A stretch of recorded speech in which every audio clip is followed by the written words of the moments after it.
The media reaction to this has been interesting. Some good, obviously. We're quibbling about the Indy Stars got a quibble about the Good Samaritan. Some idiot with the CBS 4 traffic team, got a lot of attention for this. I'm going to tell you, Guy, you've been involved in way more of this kind of stuff than I have. I don't get how any rational thinking person could think anything other than Elisjsha Dicken is that of a hero, period. Yeah, and look, this issue with the mall having a no gun policy, let's address that first. Some national figures, some of the idiots on The View, which show I don't watch, but one of those ladies came out and said that Eli broke the law when he took a gun into the mall. And Shannon Watts, the head of Moms Demand Action, a gun control group, said that he illegally carried his gun into the mall. Those are lies, and that's defamation, by the way. You falsely accuse someone of a crime, that's defamation per se.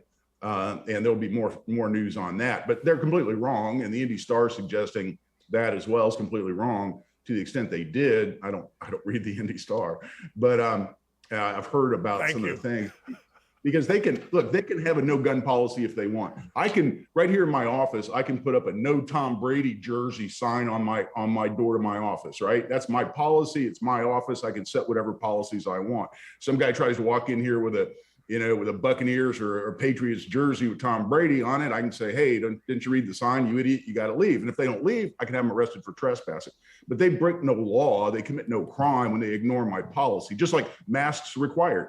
You ignore a mask required sign, walk into a business, you don't go to jail. You didn't break the law. You just broke their policy. They cannot serve you. Then they can ask you to leave. No shirt, no shoes, no service. No gun works exactly the same way. So he broke no law. I ignore no gun sign pretty much habitually every day of my life, because I know I'm not breaking a law. In some states, that law is different, and they can set up a statute to say you have to honor those signs. We don't have that in Indiana. So we need to make it very clear that Eli, certainly committed no crime. All he did was violate the policy of the Greenwood Park Mall, and they could have asked him to leave if they wanted to. But all the Greenwood Park Mall is saying now is saying thank you for saving so many lives. And the people quibbling.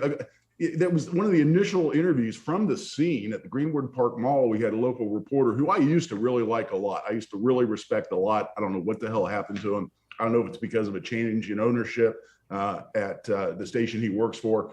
But at the scene, he was pushing the police chief to call Eli a second shooter.